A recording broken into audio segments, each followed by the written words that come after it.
So for alkene, just like alkane or alkyl halides, we need to know about naming of the organic molecules or this family of the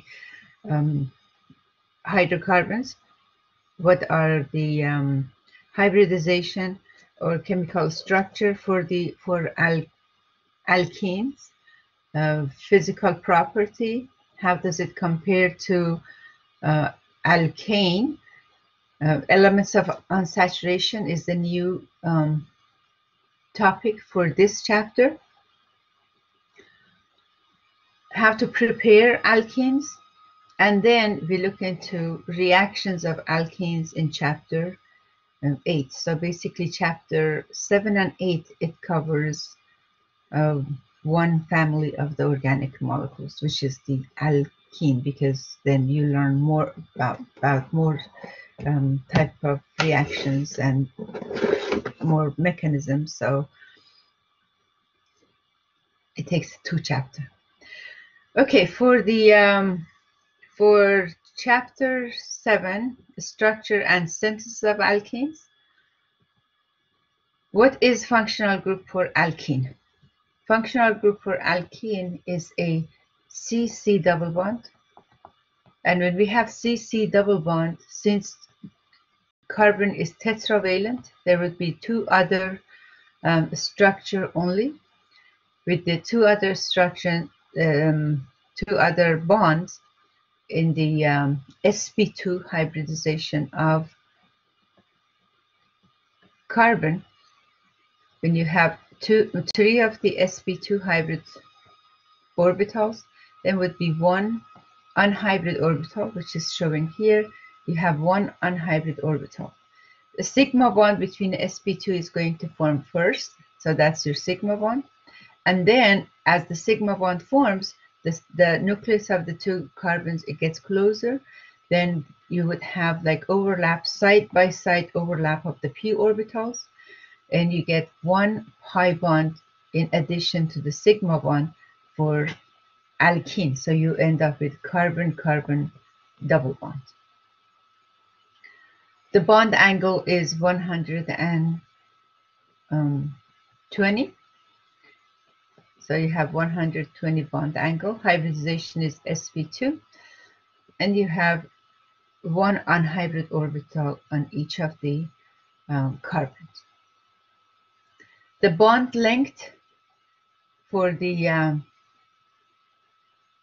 bond length for carbon-carbon double bond is shorter than carbon-carbon single bond.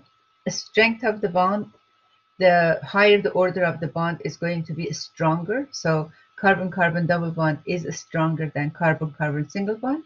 But if you look at sigma bond versus the pi bond, the sigma bond is going to be stronger than the pi bond. But when you're talking about double bond versus the single bond, double bond is going to be stronger. Double bond is shorter and is stronger because you have overlap of 2 orbitals, like 4 bonds, 4 electrons are shared. You have more or a stronger bond or overlap of the orbitals between the 2 nucleuses.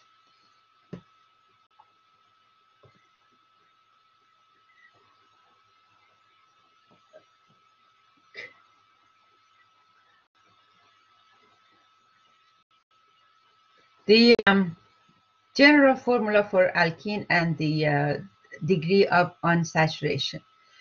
For every 2 hydrogen atom missing, there must be 1 pi bond, or there must be a ring.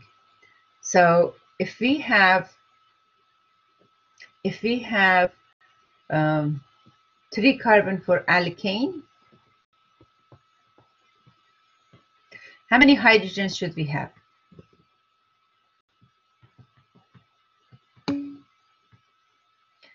8 hydrogens. For alkene, for 3 carbon, you are going to have 6 hydrogen because you have functional group of CC double bond, and the 1 pi bond takes care of 2 hydrogen. So basically, every time you have 1 pi bond, your general formula is going to miss 2 hydrogens. So the general formula for alkene is going to be CnH2n, and for alkane we had CnH2n plus 2. We already know alkane is saturated hydrocarbon. That means it has the maximum number of carbon-hydrogen bond. So that makes the alkene unsaturated. That means it doesn't have the maximum number of carbon-hydrogen bond. So alkene is the first family of unsaturated hydrocarbons. So it still is carbon and hydrogen, but is unsaturated. The other case that you could have 2 missing hydrogen is if you had cycloalkane. For cycloalkane, you also have CnH2n, because the head and the tail is going to form bond. You have one is taking care of 2 hydrogen. So elements of unsaturation, how would you calculate elements of unsaturation? Because that's another topic here. If you have C3H4, if you have C3H4, you first find out how many hydrogen is missing. If this was a saturated alkane, it would have 8 hydrogen. So 8 hydrogen to make it saturated. So 8 minus 4. So CnH2n plus 2. This is for saturated, and for 3 carbon, it would have been 8 minus the number of hydrogens that exist in this molecule. It's 4. Divide by 2. That gives you the number of, or elements of unsaturation. So if you have 2 elements of unsaturation, what can take care of the elements of unsaturation? What counts as elements of unsaturation is pi bond. So because you have 2 elements of unsaturation, that would be 2 pi bond, or it could be 1 cyclic system and 1 pi bond. So if you have, so 2 pi bond would be 2 double bonds or 1 triple bond. One of the structures that you could have, one possible structure you could have here, it would be CH3, C triple bond, CH. Another structure which is not very stable is going to be 2 pi bonds or 2 double bonds, or 1 triple bond. Or you could have a disastrous structure, one cyclic system and 1 pi bond, 1 cyclic system and 1 double bond, which takes care of the 2 elements of unsaturation, but it's going to be very unstable because the cyclopropane itself is unstable. If you change it to cyclopropene with the double bond, is going to have a lot more angular strain here, because for cycloalkane, this bond angle is forced from 109 to 60 degrees. In this case, this is going to be forced from 120 to 60 degrees. So it's going to be very unstable, but that is a possible.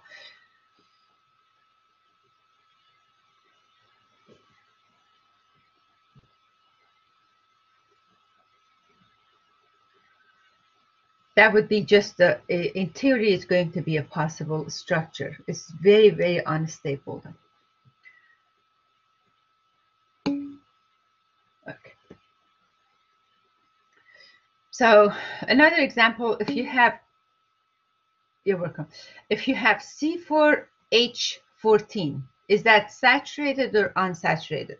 In order to examine to find out if C4H CH14 is saturated or unsaturated, you find out if it was saturated, how many hydrogen was needed to saturate a molecule with 8 carbon.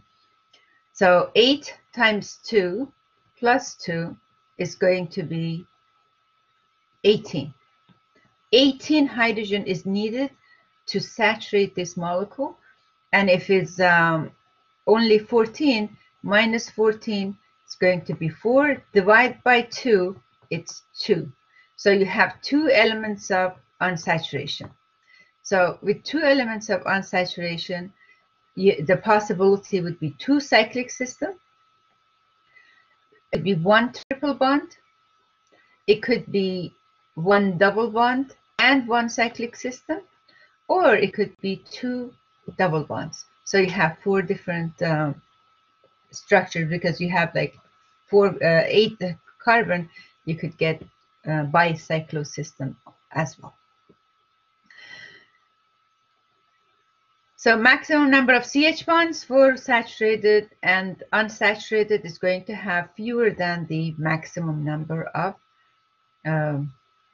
CH bonds. So anywhere you see pi bond, when you see double bond or triple bond, or you would see the combination of double bond and cyclic system, then you know that you have unsaturated hydrocarbon.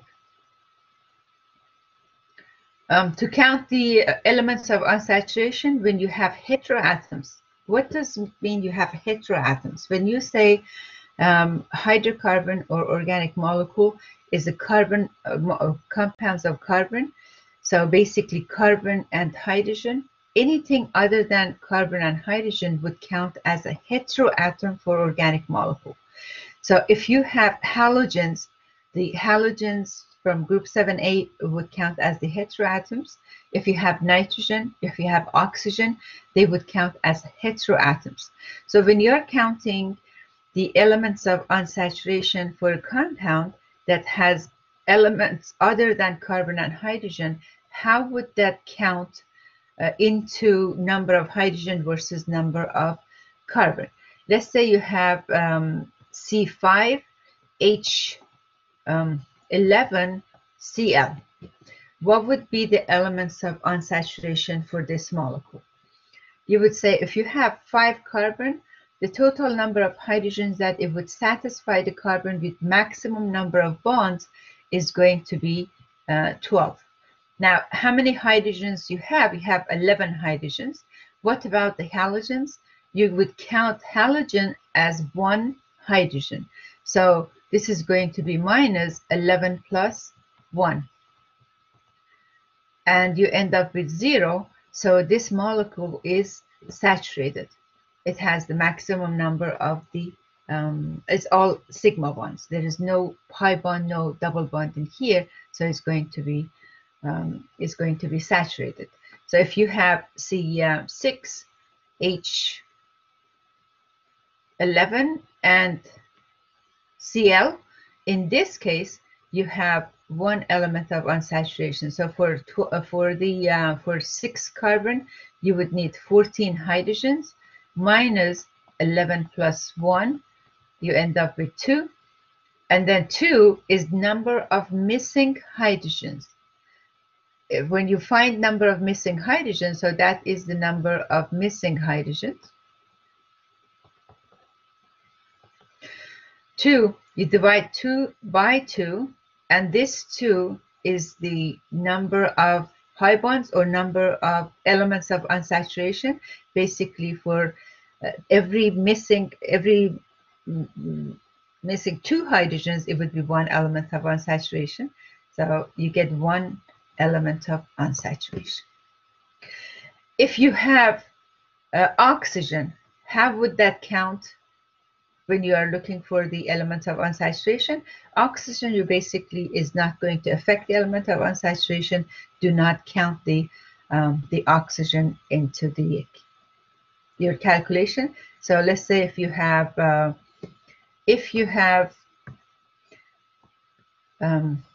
C4H9OH, what would be the element of unsaturation here?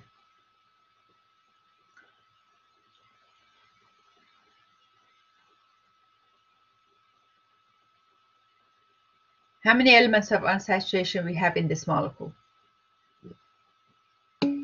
0. Very good. So if we have 4 carbon, we need 10 hydrogen, and then we have, in this case, we have 9 plus 1. That's the 10 hydrogen. And it's going to be 0, and we don't count the number of oxygens. If you have nitrogen, nitrogen counts as half the number of carbon. So for the example that we had with the nitrogen here, if we have molecule of C6H7N, then how many elements of unsaturation you are going to have in this case? So you have 6.5 carbon, equivalent to 6.5 carbon. So 6 carbon from carbon, and then half a carbon from number of nitrogens, because you have 1 nitrogen that counts for half a carbon. 6.5 times 2 plus 2, this is the CnH2n plus 2, is going to count 15 hydrogen needed to saturate this molecule. 15 hydrogens. How many hydrogens you have? You have 7 hydrogen. If you have 7 hydrogen, 15 minus 7 is going to give you 8 hydrogen left, and then 8 divided by 2 gives you 4 elements of unsaturation. So you count nitrogen as half carbon. So if you have this molecule is going to be with the 6 carbon, instead of 6 carbon, you count for 6.5 carbons for elements of unsaturation. Okay, any questions about structure, functional group, hybridization, or counting elements of unsaturation for unsaturated alkenes, unsaturated hydrocarbon, or specifically for alkene? No? The next concept is going to be 4. It was 4 because we had 15 minus, we had 15 needed hydrogen minus 7 hydrogen that we had in the molecule, and that gives you 8. You divide by 2 is going to be 4 elements of unsaturation. And that could be like, it could be molecule like this.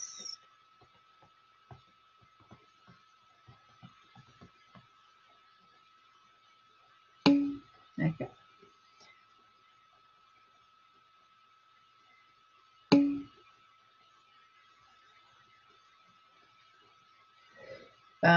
For this example, for that given example, let me just look at the example. What was the example? Is a C6H7N, right? C6H7N.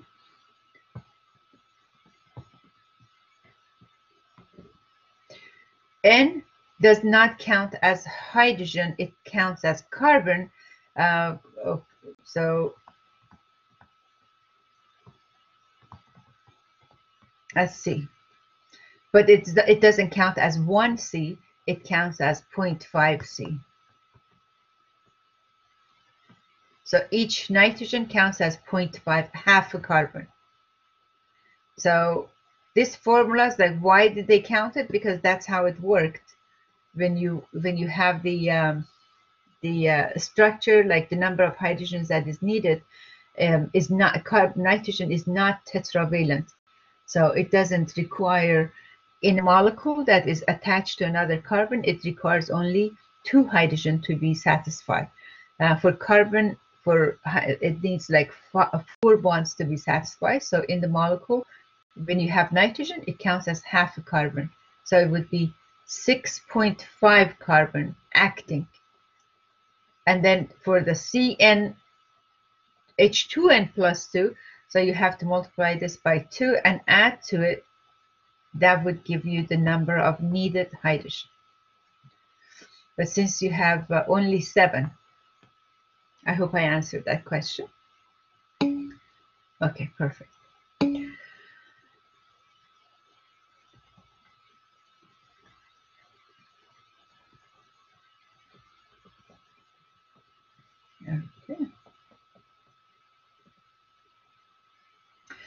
Next would be naming the naming alkenes.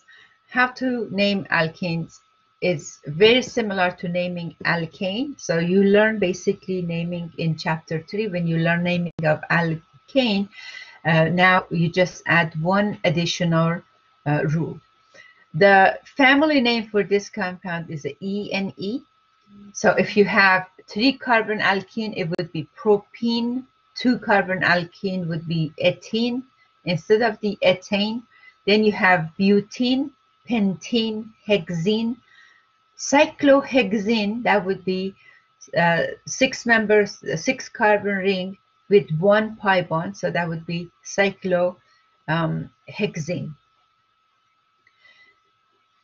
And when you are naming the alkene, priority goes to functional group, even if you don't meet the maximum number of carbon or longest carbon chain. So it must be included in the main carbon chain.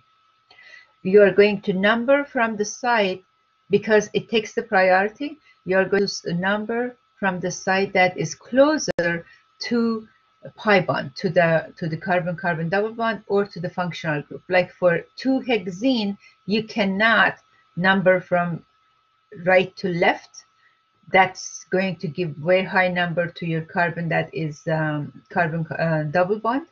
So you have to number from the left side. And when you number from the left side, the carbon-carbon double bond falls between carbon 2 and carbon 3. It is understood when you say 2-hexene, it is understood that the double bond starts with carbon number 2. So it ends up with carbon number 3. So you don't have to say 2,3, okay? You don't have to say 2,3 hexene, because it's understood when you say 2-hexene, that means beginning of your carbon-carbon double bond. So this is 2-butene, that means double bond started on carbon number 2. And same thing for cyclohexene. If you have one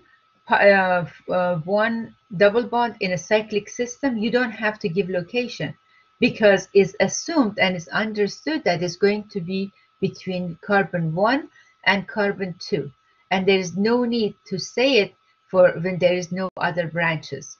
If there is other branches, then you just assume that it's going to be, the double bond is going to be between carbon 1 and carbon 2. In this case, it doesn't matter which way you number it, because there is no other branches and you don't have to write it. So when you say cyclopentene, is understood that carbon double bond is between carbon 2 and carbon 1 and 2, and you don't have to say it unless there is another branch. The number of the carbon in the main carbon chain. If you look at this, if you were starting from this example down here, if you for the 2-propyl 1-hexene, if you start from the right, you would get 1, 2, 3, 4, 5, 6, 7, 8 carbon in the molecule. But if you go straight, numbering the main carbon chain, you are going to miss the carbon-carbon double bond, and that's not correct. So you have to number in a way that carbon-carbon double bond is included part of the main carbon chain, and you have to number from the side that is closer to the carbon-carbon double bond. And you always start with the carbon-carbon double bond as the smallest number, and you don't have to say the higher number. So if it starts between carbon 1 and 2, you just say 1. If it starts between 4 and 5, you just say 4 to give the location. You don't need two numbers for it.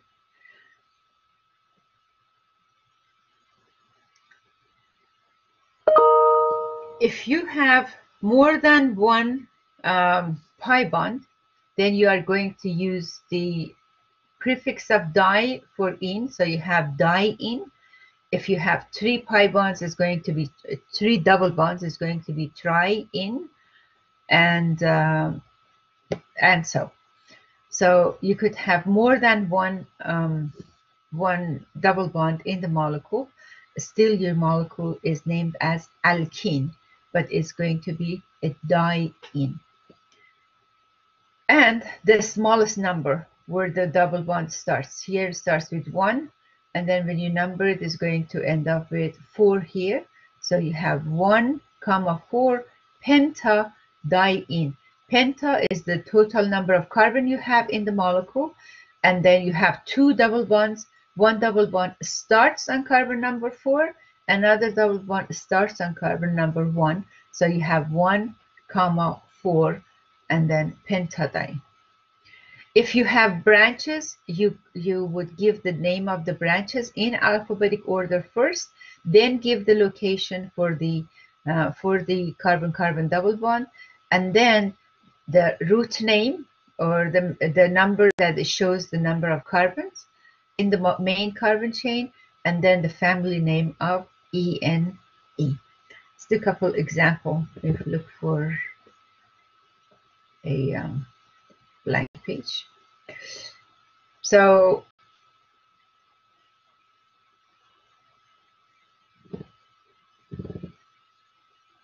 we're just going to look at this solved problem. I have next slide is blank, and I will. So if you have more than one substitutions, yes, the methyl comes. So branches first, and then you would name your main carbon chain is going to be as the like a diene, or is going to be like cycloene. So that would be part of the main carbon chain. So functional group is part of the main carbon chain. So you have to name your branches first.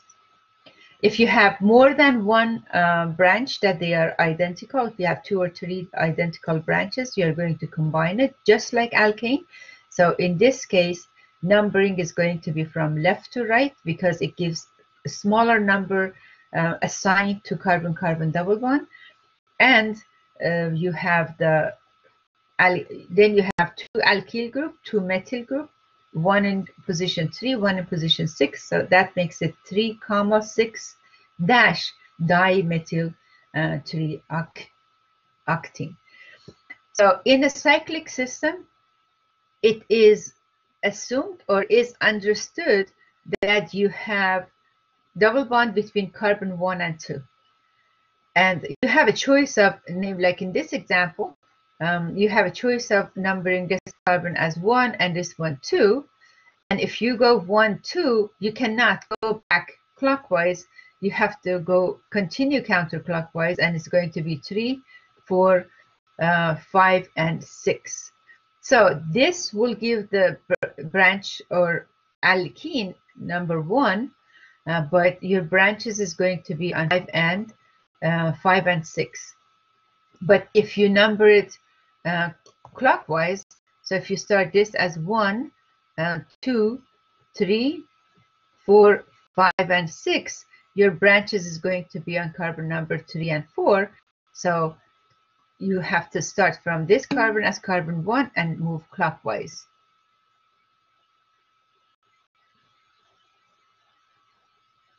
So this way, methyl group is going to be on carbon number 3, and then ethyl group is going to be on carbon number 4. Yes, we have to start from in a way that a smaller number set is going to be assigned to the branches.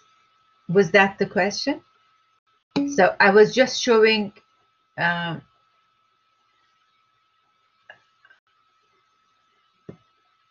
first one for the ethyl group here for this molecule.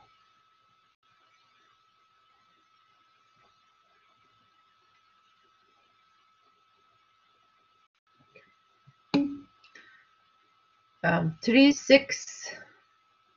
Okay, 3,6-dimethyl.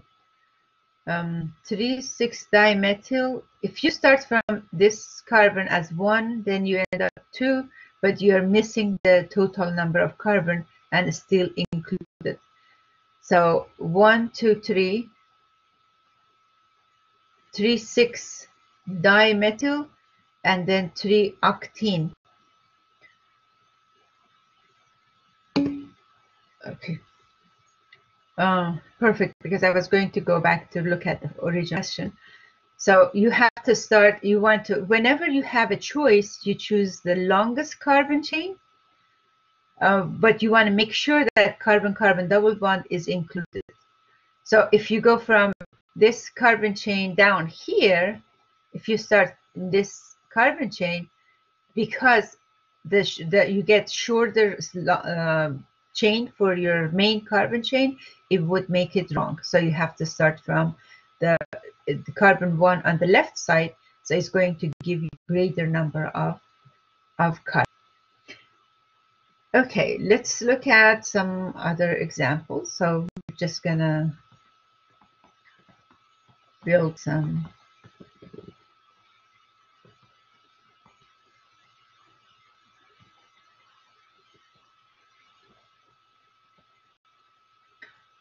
It could be a copy of the other one, but let's see.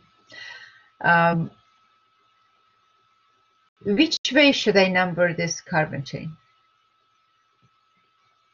From left to right or right to left? Right to left. Perfect. If I number from left to right, I'm going to get smaller number set. So I'm going to write it, but it's not correct. If I number this way, 1, 2, 3, 4, 5, 6. My branches is going to be on carbon number 2 and 3. And double bond is going to be on number 4. If I number it from 1, 2, 3, 4, 5, 6, my number set is going to be 4 and 5. So I end up with 4 and 5 for branches, and 2 for the double bond. Even though going from left to right is going to give me a smaller number set, but this is going to be incorrect. Why is incorrect? Because the carbon-carbon double bond, it takes the highest priority. It takes over the number set idea. So you have to start from the side that is going to be closer to the carbon-carbon double bond. That's why it's numbered from right to left. So this would be the correct numbers, the direction. So you have the numbers. Now you're going to name your branches first in alphabetic order. So the name of the branches in this case, you have 4-bromo. So you write the number 4. You separate number from the letter with the dash. Then you have 5-chloro. And you have carbon-carbon double bond on starting with carbon 2. So I would say 2. And total number of carbon is 6. Hex shows 6 carbon. Then you have E and E because is the alkene, not alkane anymore. So 2-hexene. Another example that we had on the other page, but when the problem is solved, it seems easier. Let's say you have cyclohexene, and with this cyclohexene, you have also a methyl group attached to the cyclohexene. You have 2 choices of numbering. First of all, we said that we know the carbon-carbon double bond is going to be between carbon 1 and 2. So 1 would be clockwise, 1, 2, 3, 4, 5, and 6. And another one is going to be, another one is going to be 1, 2, 3, 4, 5, 6. So the correct one is the green numbering system. So this is going to be the correct one.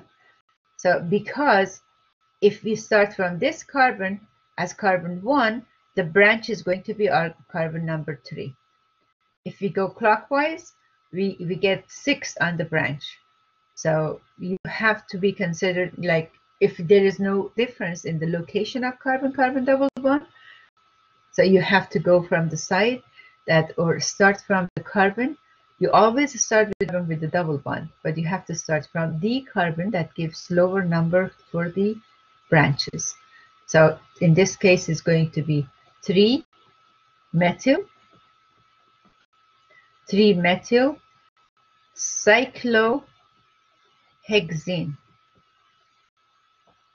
3-methyl cyclohexene.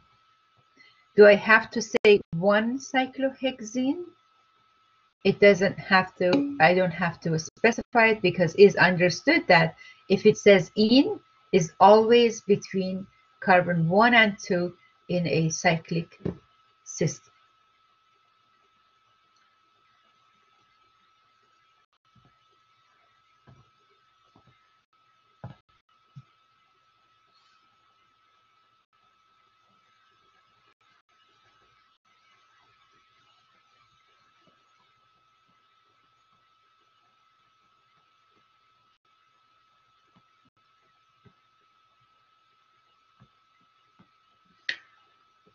Okay. What would be the name for this compound? Where should I start numbering? Would the cyclic system be the main carbon chain or the open branch? The open chain. The open chain. Because you have the carbon-carbon double bond and the open branch, so the open branch must take the priority. And you're going to number from the side that is closer to the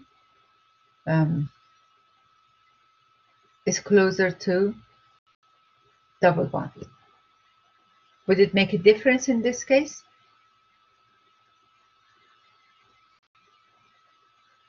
Which way should I number for the chain, for the open branch? Should I number from the side that is closer to cyclohexene, right to left? Okay, let's number it both way and see the difference. So this is my main carbon chain, 1, 2, 3, 4. That's 1. The other way, from the left to right, is going to be 1, 2, 3, and 4. Red or green?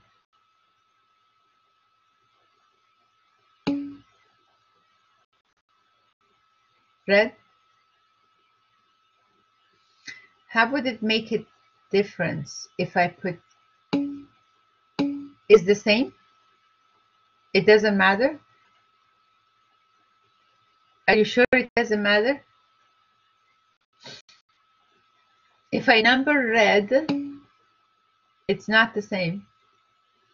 If I number it red, where would the cyclohexyl be? Location for cyclohexyl, because don't forget we have a branch here. If I number red, this is going to assign number 4 to the cyclohexyl, right? It would be on 4. If I number green, this is going to be, the branch would be on carbon number 1. So I think green, it's go, right? So we are going to, this is not going to be correct. So we number this way. So when we number from left to right in this case, the cyclohexyl is going to be in carbon 1, cyclohexyl,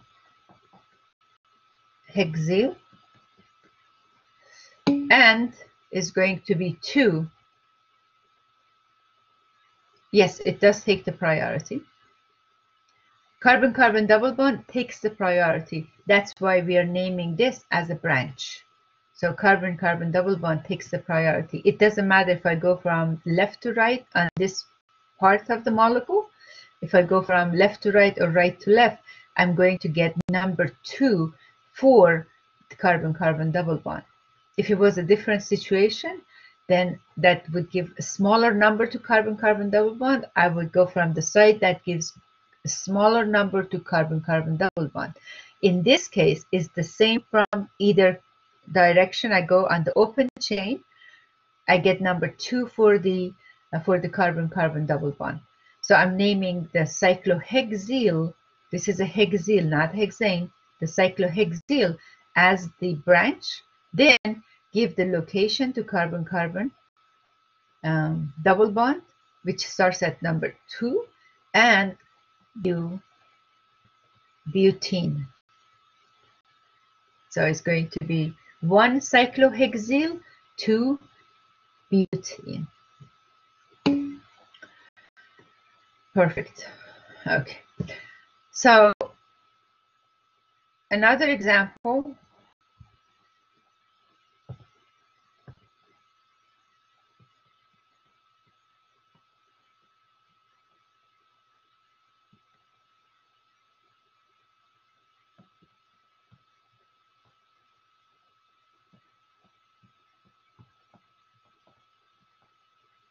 Okay. Which one is going to, in this case, what would be the main carbon chain is going to be the cyclohexene, right? It would be cyclohexene. And which one takes carbon 1 in cyclohexene? In carbon 1, we have 2 choice. It would be 1, 2, or the other choice would be 1, 2. The green would be the right number. So we want to give the carbon 1 and 2, we want to assign in a way that the smaller number is assigned to the branch. And we have here 1, 2, 3, 4, 5, 6, 7, 8. So it's going to be 1, 1. Octane is going to change to octyl, and cyclohexane.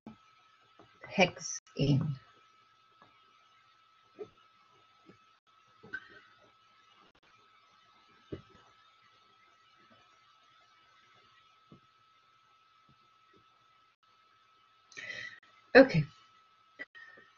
The idea of carbon-carbon double bond and rotation not being allowed around carbon-carbon double bond, the structure is given, the perspective structure is given, or 3D structure is given. You must name it as cis or trans or E and Z. So we do have geometrical isomers when you have carbon-carbon double bond. If the hydrogens are on the same side, it would be named as cis, and if the hydrogens are on the opposite side, it was going to be named as trans. For a molecule to have a cis and trans, the 2 group attached to each of the carbon that you have, each carbon with the carbon carrying carbon-carbon double bond, these groups must be different. If they are the same, you don't have cis trans, okay? Because when you rotate, it's going to be same molecule. So I'm going to give example for a molecule that you don't have cis trans.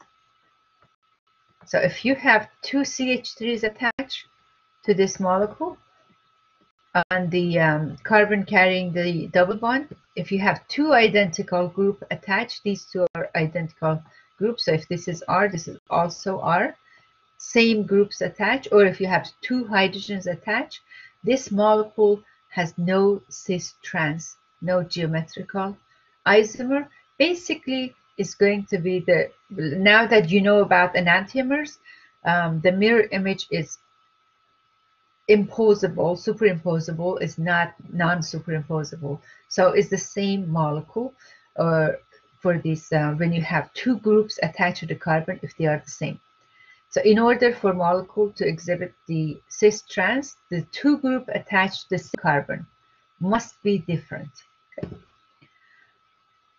If the two groups are not, the groups attached to two carbon-carbon double bond are not the same, there is another term as the E and Z that can be used instead of the cis and trans.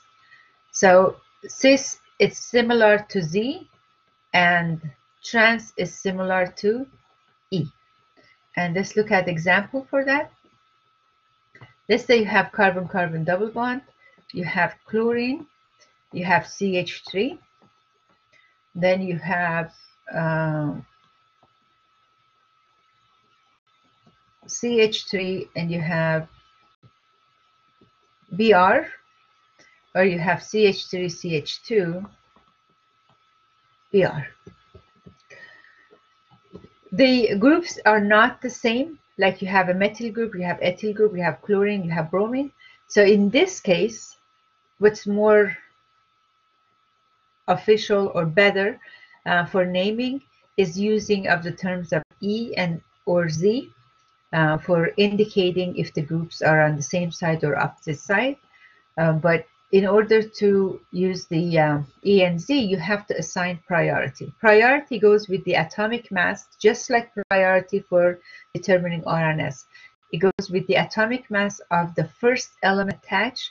And if the first element does not make a difference, if it's tie position, then you have to move one bond at a time or see what groups are attached or what is the priority of the group attached to the to that site.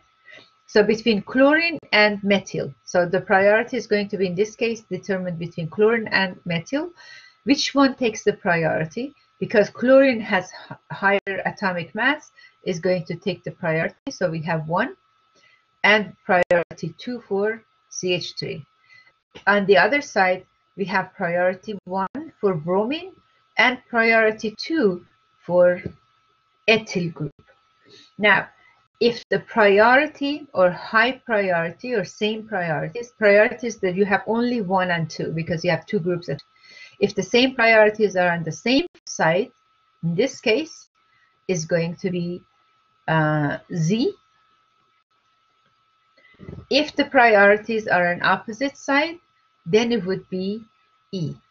And E and Z is coming from a German name that I'm not going to even pretend to pronounce it. I'm not going to, but to remember, like I have on the next slides, I have this like Z is the same.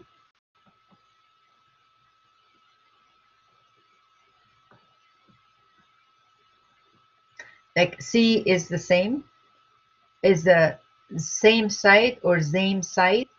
So if the priorities, same priorities are on the same side, it would be on the same side or Z. So you can remember easier. They are on the same side. High priorities are on the same side or they are opposite side. Then you can label it as the Z or E. If they are opposite side, it would be E. Let's look at some examples.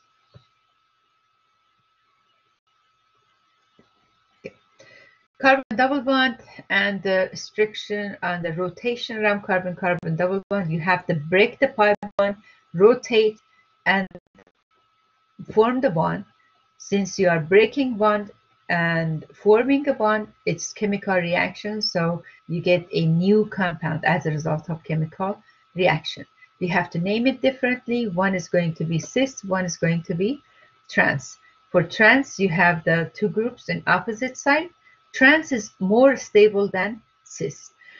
The two groups attached to the same carbon must be different. So methyl group is different from the hydrogen in order for the cis and trans isomers or geometrical isomers to be present here.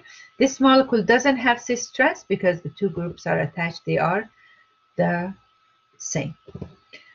The We have the cis trans and we have cis trans. Okay. Physical property for cis and trans is different. Usually for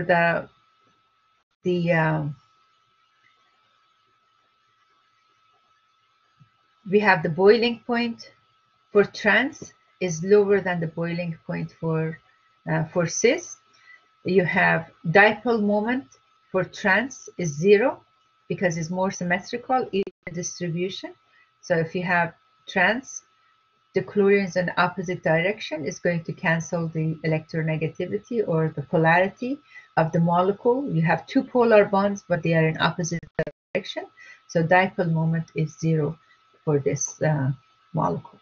Because dipole moment is 0, then that's what you expect to have lower boiling point. So that also explains the intermolecular forces. When you have dipole moment 0, you're dealing with non-polar compound is going to have van der Waals forces. For polar compound, you would have the dipole-dipole interaction, and dipole-dipole interaction is stronger than van der Waals forces.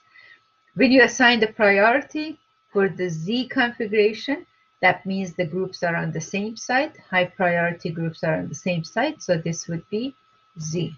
And the high priority groups on opposite side, this is going to be E. And E and Z, as I said, they are coming from these two German names that in the opposite, meaning opposite or the same in German.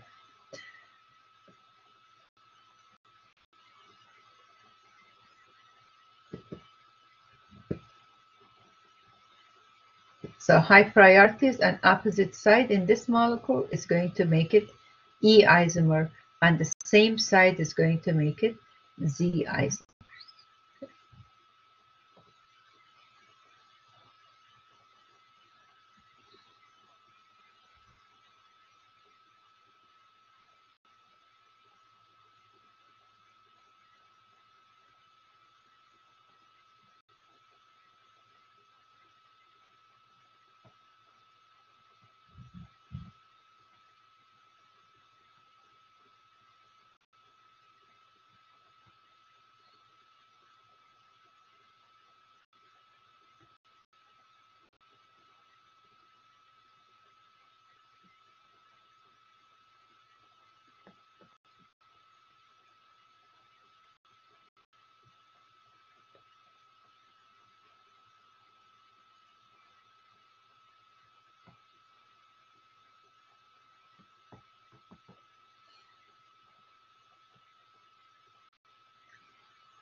Okay.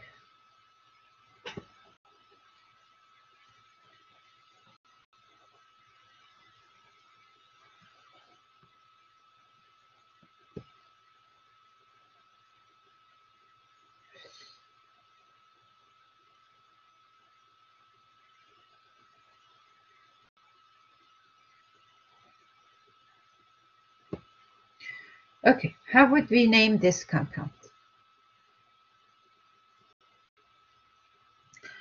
To add another carbon, so you have only one choice. That's a single one. Okay, because we have two ins, two alkene, then we have to say two.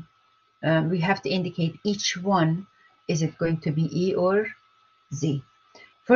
Step first, we are going to number it. And when we are numbering this carbon chain, should I start from left or right? If I start from left, I'm going to get the first one on carbon number 3, and the next one also is going to increase.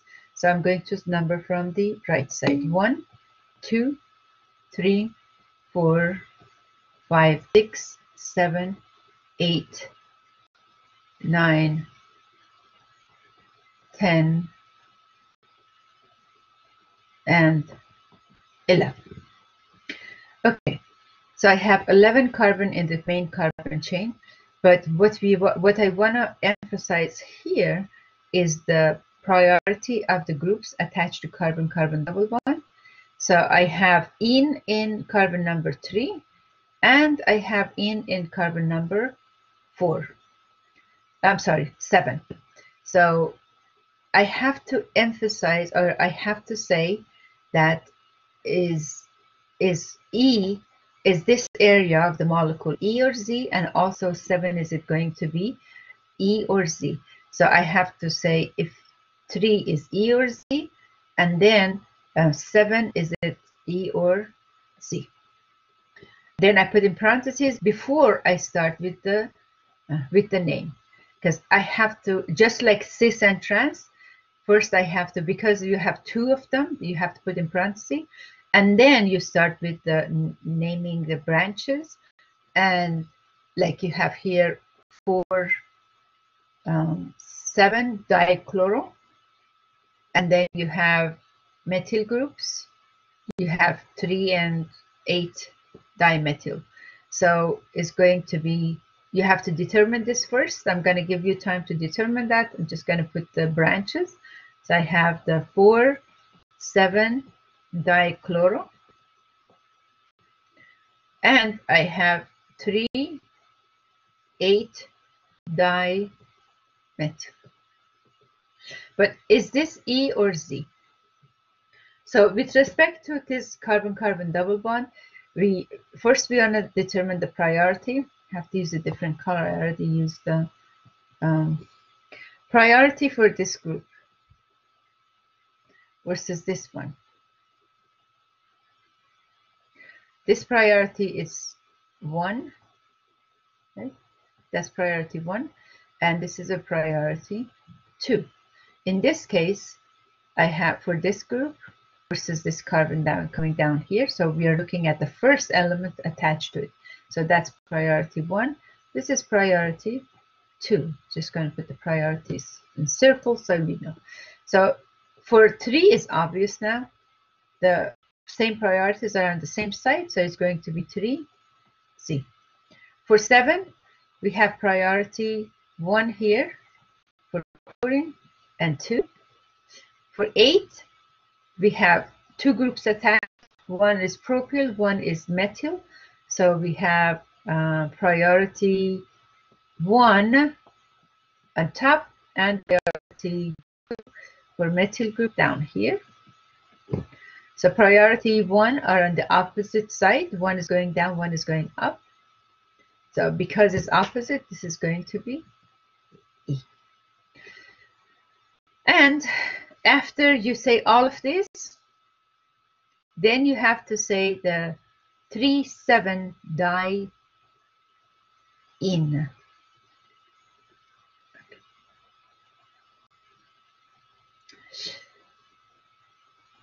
The priority of this group here compared to the groups that you have attached to the same carbon, you have, and then you have this CH3OH, you have high priority functional group here. So that makes CH2OH higher priority compared to the propyl group that you have there. If you have carbon-carbon double bond, now you have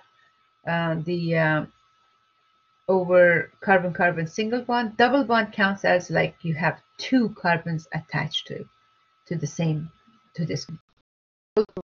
If you open it, it means that is attached to 2 separate carbons. So one double, it looks like this carbon is attached to 2 carbon. Okay.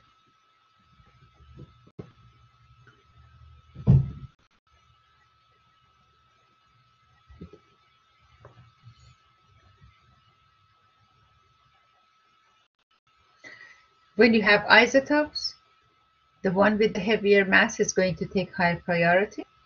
So in this case, you have the E again, because the priorities are on the opposite side. And when you have a priority, it's the priorities between the 2 groups attached to the same carbon. So you have the 2 here, opposite side. Okay.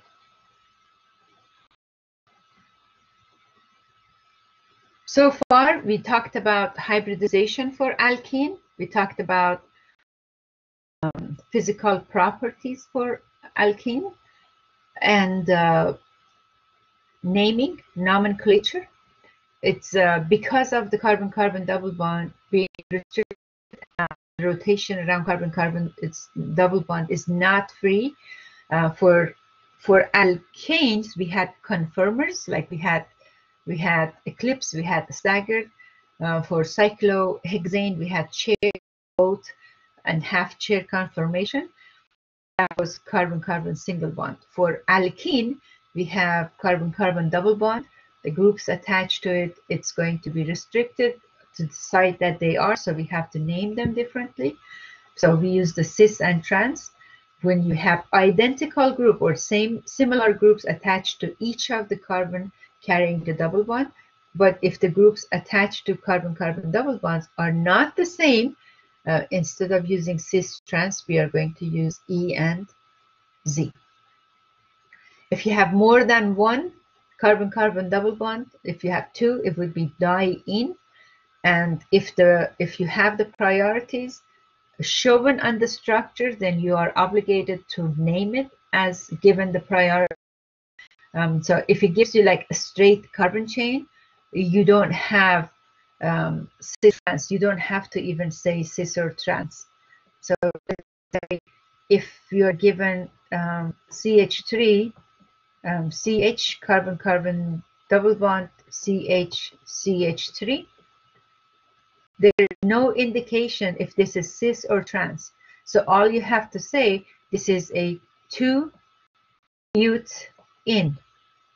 You don't have to say cis or trans, because whatever you say, you're guessing 50-50%, because it's showing you the structure to determine the cis and trans. But if this structure is given as like a perspective structure that shows this the location of the group, then if you just say 2-butene is going to be wrong name for this molecule.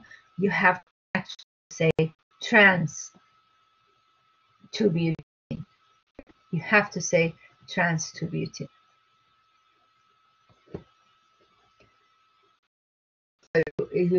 It's necessary to indicate they give you the structure.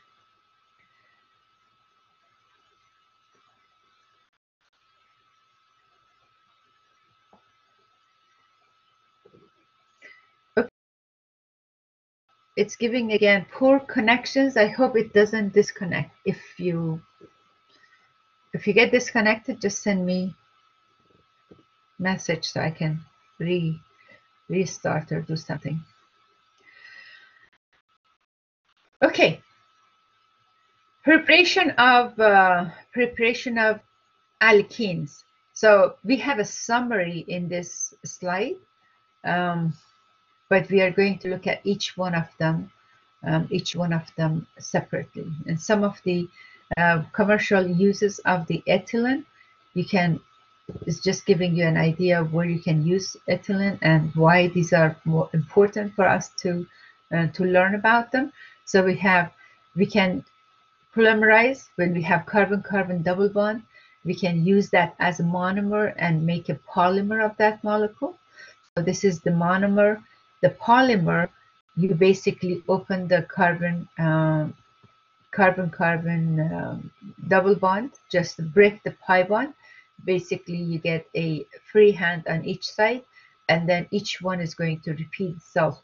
And since you have a CH3 attached, so if you you copy this molecule forming bond, every other carbon is going to get CH3. You see the pattern. Every other carbon is going to get CH3. But if you have if you had no CH3 here, so that would be ethylene. So you would get polyethylene. This is a polypropylene polymer. So this is a vinyl. This is a polyvinyl. You get the polyvinyl chloride. That is the PVC. This is has a lot of usage. The PVC pipes, that's actually made of the vinyl chloride. And then tetrafluoro ethane, when you make a polymer of this, it gives you Teflon. So if you have like a Teflon cookware, that's basically a very thin layer of this molecule spread on the inside of the pots and pans, that they are known as the Teflon. And because it's a macromolecule, digestion of this molecule is not easy.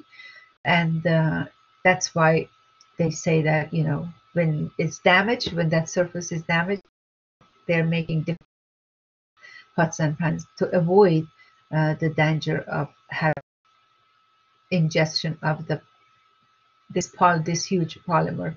But if it's damaged, they say change your pots and pans. Don't use it, because you don't want to get this in your food. So formation of the, that's one of the main reactions for the alkene, which gives you addition reaction, addition type reaction. If you start from alkene, you can get to polymer. You can change alkene alcohol by adding H and OH. So basically, hydration of alkene would give you alcohol, and you can oxidize it to get to epoxide. You can then, from the alcohol, you can go to ketone. So it's saying, don't just think that for reactions of the alkane or hydrocarbons, because when we look at alkane, it was very limited, only cracking, hydrocracking, and halogenation. Those are the three types of the reaction, and combustion, four reactions that you could see in the alkane. But when it's alkene, there are a lot more options, and you can start from alkene to get to different functional group. You could start from alkene, you can make alcohol, you can make ether, you can make aldehyde, you could make carboxylic acid, you can make different functional groups when you start from alkene. And other examples you have here, you can do halogenation. You could add HCl for monohalogenation, monochlorination. You could add Cl2 for dichlorination. And what else? Oxidation. So this is a summary. So you're not learning like that as a slide. Basically, the slide 20 in this case, this slide actually is covered in whole chapter of chapter 8. So this is just showing that it's important for you to learn about. Which one is more stable? A or B? Since we talked about it yesterday, so you still remember, hopefully you do remember, which one is more stable, A or B?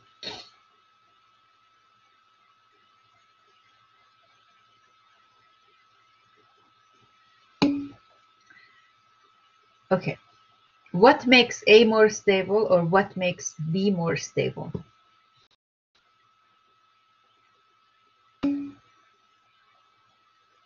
More substituted.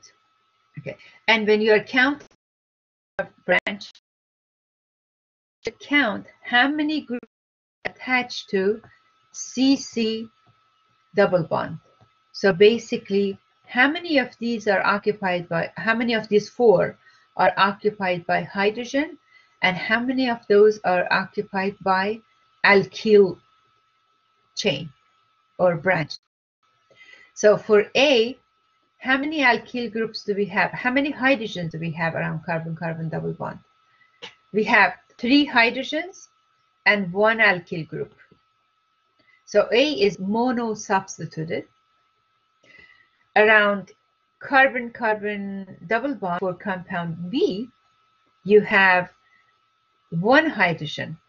So basically, if you count how many hydrogen is attached to carbon-carbon double bond, that makes it easy. For this one, for A, you have 3 hydrogens, so 1 is left. So you have 4. For B, you have 1 hydrogen left, and you have 3 alkyl groups attached to it.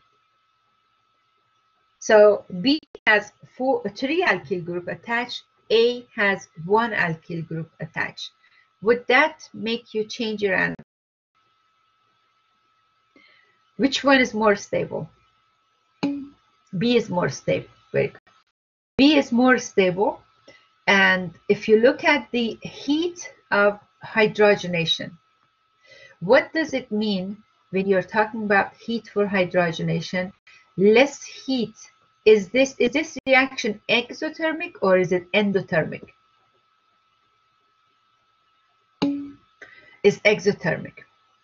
What makes this reaction to be exothermic? Even if you didn't have the negative value for delta H, you should have predicted that this reaction is exothermic. The reaction is exothermic, so for the heat of hydrogenation, say you have, when you do hydrogenation, basically you are adding H2. When you are adding H2, you are going to change this to an H. So if you had two hydrogens there, and two hydrogens on this side, now we have three hydrogens. So those stay the same. We are not looking at those there because that's not. But what has happened here, you had to break one sigma bond. You had to break this, right? And you had to break a pi bond. You break sigma bond and you break pi bond. One sigma and one pi is broken. What is formed on this side? You have two sigma bond formed.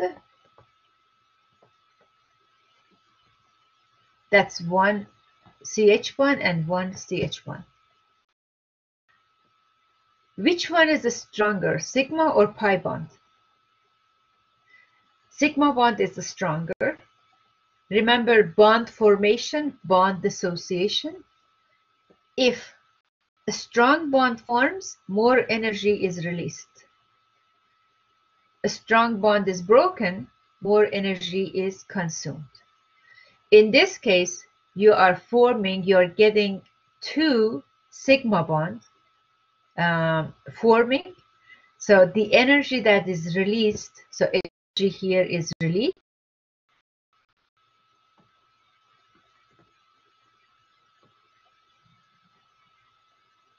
And here is consumed. I don't know what happened to my pen. So energy is released here, energy is consumed. Which one is greater?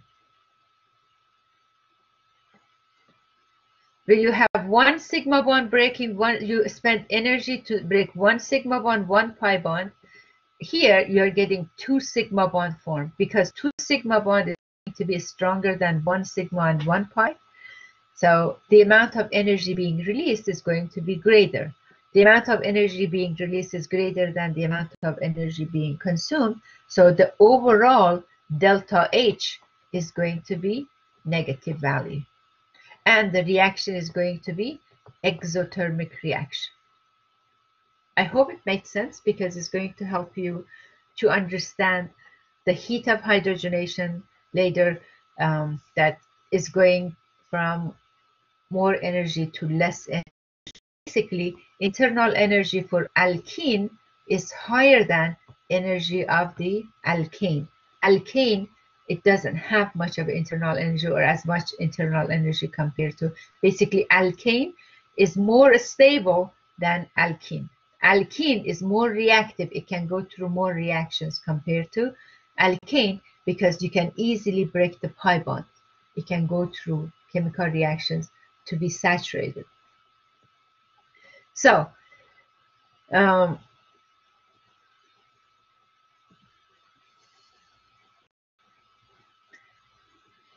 if this is the energy line in a chemical reaction,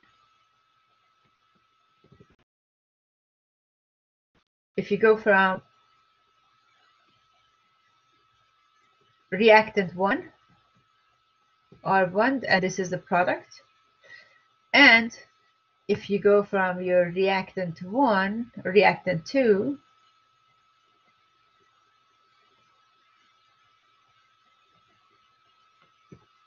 reactant 2. Which reactant is more stable, R1 or R2?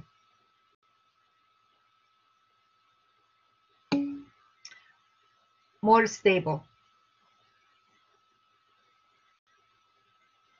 We're just looking at the reactant side. Which reactant is more stable is going to be R1.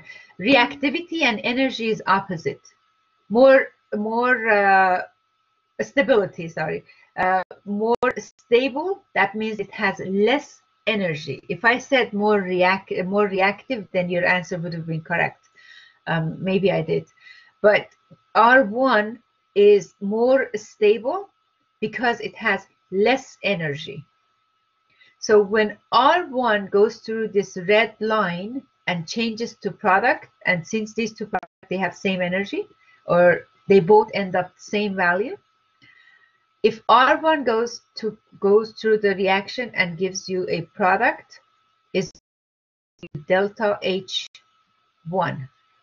If R2 gives you the energy, R2 is reaction and through completion goes through the product, is going to give you delta H2. Delta H2 for R2 is going to look like this. Delta H2. Okay. Which one is, I'm going to ask again, which one is more stable?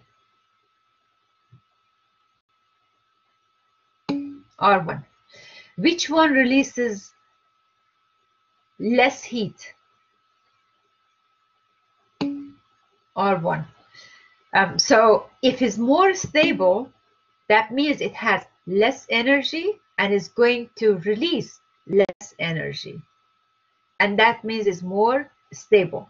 So from now on, when you see heat of hydrogenation is less, that means your original compound was more stable. If the heat of hydrogenation is greater, that means your reactant was less stable. That means it had higher energy to begin with. Does it make sense? It's basically you have to kind of remember this graph, and if the reactant has less energy, it's going to release less energy. If the reactant has less energy, that reactant is going to be more stable.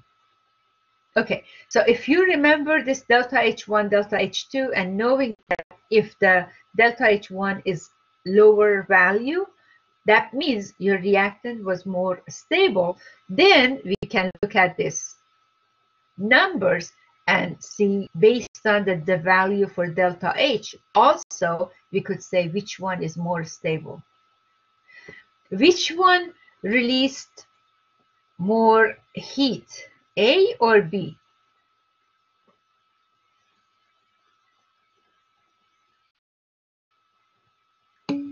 A released more heat. Which one is more stable? B is more stable because B released less heat. A compound that releases less heat, that original reactant would have been more stable. So based on the heat of hydrogenation, actually they were able to determine that this molecule is A is less stable than B, and then they said, okay, because the number of carbon is the same for the two molecules and number of hydrogen is the same, there's only one pi bond for the two molecules. So what is the point of difference? The point of difference is arrangement and the number of alkyl group around carbon-carbon double bond, and then they came up to conclusion that the more number of branches around carbon-carbon double bond, so we are talking about these, is it hydrogen or is it alkyl group? More number of branches, more alkyl groups around carbon-carbon double bond makes the molecule more stable because it releases less heat when you make it go through hydrogenation. So if you understand the first graph that I had, then this can make sense to you. So if it is mono-substituted, is going to have the most energy. If it is tetrasubstituted, is going to have the least amount of energy, because this is the energy line here. This graph is the energy line and is showing the higher the position, that means is more energetic or less stable. Monosubstituted is going to be most energetic or least stable. Tetrasubstituted is going to be most stable. Bridgeheads cannot carry double bond. Just know that if you have bridgehead, cannot carry double bond unless you have 8 carbon. So that's something, a rule. The Brett's rule. If you have cyclic system, bicyclic system, bridgeheads cannot have. You could have double bond here. The only thing that you cannot have is like this is not allowed. Bridgeheads cannot carry double bonds unless you have 8 carbon. Okay, does the graph make sense?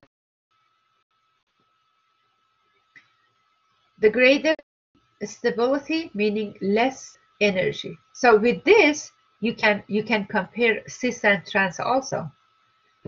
Which is more stable, cis or trans?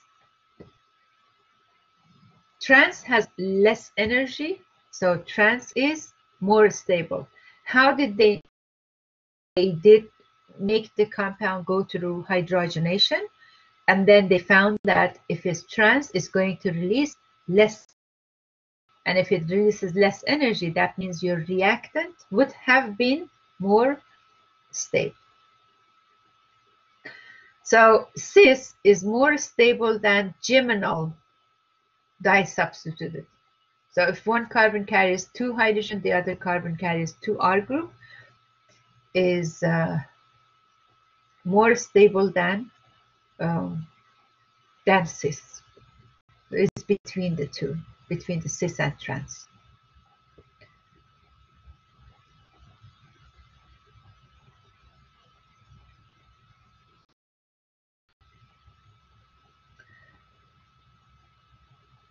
So when you have a trans molecule, dipole moment is 0. Mu equals 0. With this, you do have dipole moment. So dipole moment, when you have dipole moment, is going to affect higher energy, meaning less stability, right? The steric hindrance that you have for the molecules, the steric hindrance, it can affect, and some of the stability is actually coming from experiencing, is basically experiment. When they make the compound, when they try to boil the compound, and the boiling point is higher for cis than the trans, then they structure, and then they look at the structure and say, okay, for cis we have 4 degrees, and then for trans we have 1 degree Celsius boiling point. How can we justify it? Then they justify this and they say, okay, when it's trans, then the dipole moment is 0. As a result, intermolecular forces is going to be weaker than molecule that has greater dipole moment.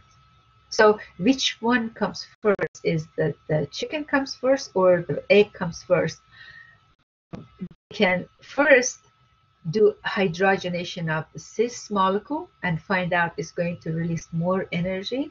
Then they say the cis molecule is going to be less stable than the trans molecule. But if you have the structure given to you, you can say, well, these molecules are on the same side. The distance between these two CH3s are closer than if they were in the trans. So maybe that's the factor. I hope I answered your question. So why cis has higher energy? Because it's less stable.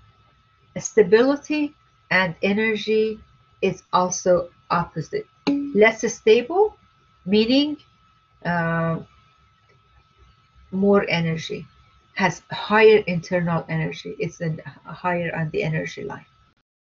Okay.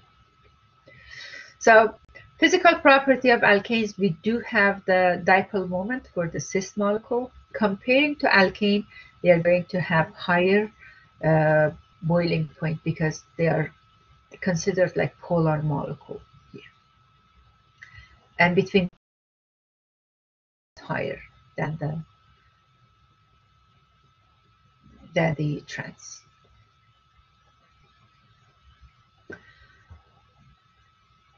Okay. So we talked about physical property, naming, characterization, and the new terms of elements of unsaturation, the new terms of cis-trans, the new terms of E and Z for alkenes.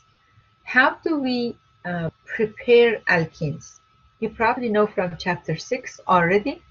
The E1 stands for unimolecular elimination reaction of alkyl halides. What was the product in that reaction? The product was formation of alkene.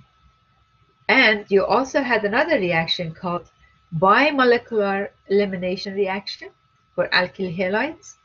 And when you say elimination, you are removing something from your molecule. And specifically when you have alkyl halide, you are removing the halide, and some halide is the leaving group. So leaving group leaves, and another hydrogen, one hydrogen from adjacent carbon would leave. Now that adjacent carbon is going to be the carbon that gives you more substituted alkene, which is more stable alkene. That's coming from chapter 6. So basically it's like a review. So when you do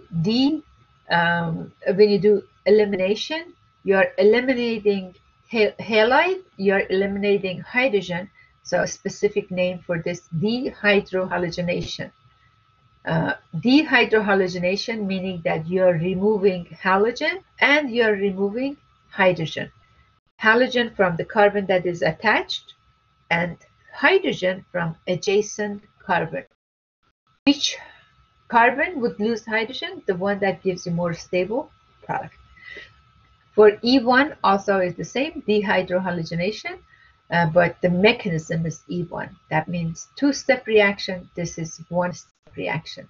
Unimolecular, that means in the rate determining step, only one molecule is involved. Concentration of one of the molecule or one of the reactant is significant, the effect of it in the rate of the reaction. For E2, two molecules are engaged in the transition state of the reactant, and the concentration for both reactant is going to affect the rate of the reaction. Other method would be dehalogenation of vicinal dibromide. Vicinal dibromide, that means you have bromine attached to two adjacent carbons. So this is a vicinal dibromide. Dehydration of alcohols, you have alcohol meaning that it carries OH functional group.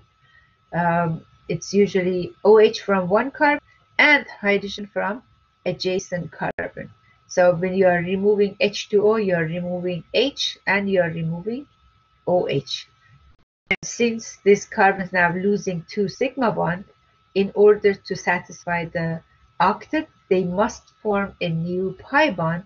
So it's going to compensate for missing sigma bonds.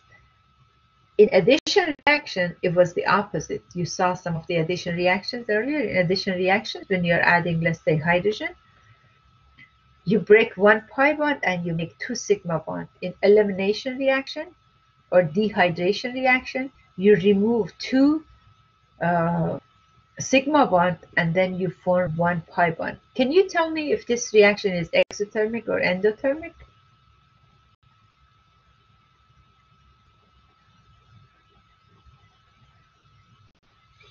Is it going to be exo or endo?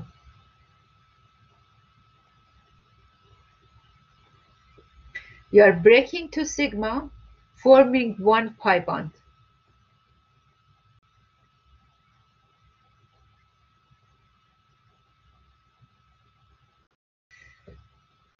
Are consuming more energy, or the reaction releases more energy? It's going to be endo, because the 2 sigma bonds are 2 strong bonds. In order to break the bonds, you have to spend more energy, because the only thing is forming on the other side is a pi bond, which is very weak bond.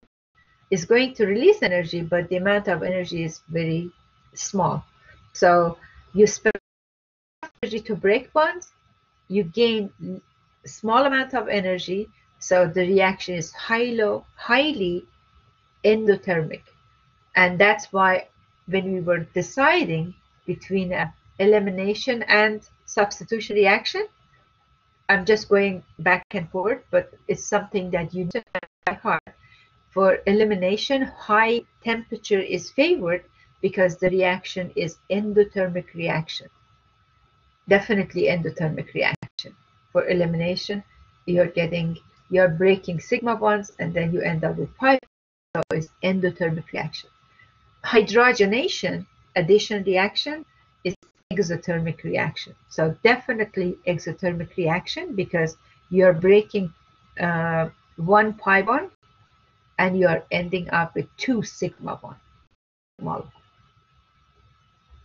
So these are some of the examples of synthesis. And synthesis, which is a chemical reaction, you need to know the mechanism for the reaction.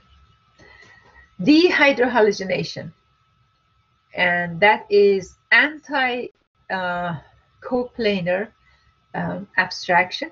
So what does it mean? It means that if the halogen is gone from the bottom side, lower end of this molecule, the hydrogen removed is on the opposite side. So it's kind of in the transposition for E2 mechanism. Why is that? Because this halogen that is leaving is going to still be in the neighborhood, and it carries negative charge. Base that you're bringing to remove H, also let's say hydroxide ion to remove the hydrogen. So if you have a hydroxide ion, this is going to be also highly electron rich. So if you have electron rich and electron rich, if it comes from the same side, it's going to repel each other and it would slow down the reaction. So anti-coplanar is going to be faster reaction. It would take less energy. It's less stress for the molecule, and that is what is used or how is taking place, anti-coplanar. In the transition state, halogen leaves from one end for two mechanism, because these two is happening at the same time, and hydrogen is removed from the opposite side of the molecule.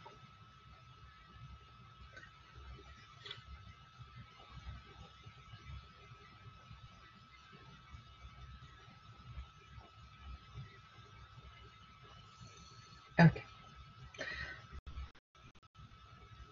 The carbon that loses the halogen, adjacent carbon is going to lose the hydrogen. This alpha beta, I'm not going to emphasize on that, because when you learn about the alpha carbon in carbonyl compound, the alpha carbon is the carbon adjacent to this CO double bond. So if we emphasize on this, then we get to that, then you get confused.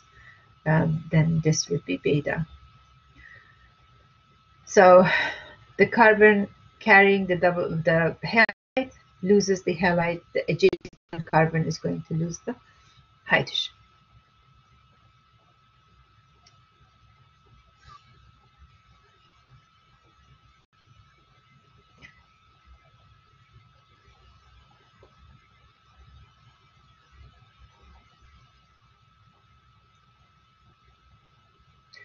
For the to avoid substitution, because remember E2 and SN2, they could take place at the same, for the same alkyl halide.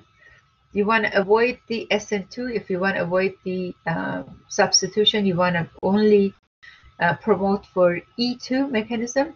You have to bring a bulky base, because if it's a bulky base and it has to remove the hydrogen, it's going to be easier for removing hydrogen because it's anti-coplanar than from the adjacent carbon than attacking on the same carbon in order to make the leaving group to leave.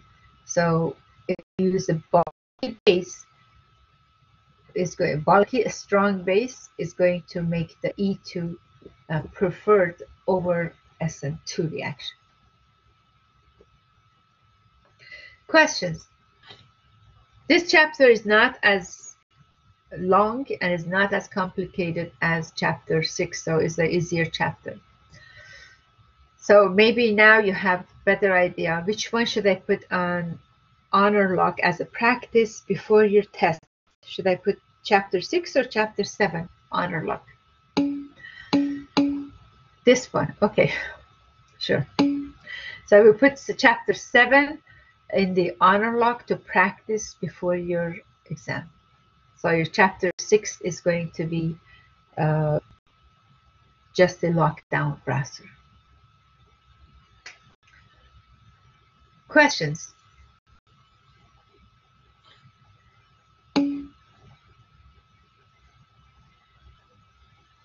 Repeat which one is going to be an honor log. Chapter 7 is going to be honor log. That's for quiz. And your exam 2 would be honor log. Awesome. Quiz 6, maybe like between 1 and 2 p.m. today. And then it will stay open for the day until like 11:30 p.m.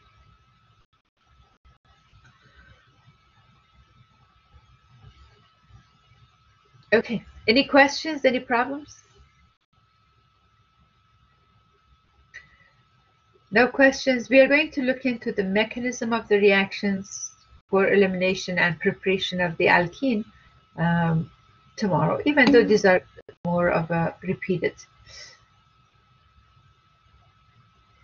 A scrap paper is allowed. Yes, scrap paper is allowed. The scrap paper, you have to show it to the camera. You have to show your ID to camera. Yes, it's allowed. And you practice with the quiz, and you will see it, how it works. You're welcome. Okay, let me stop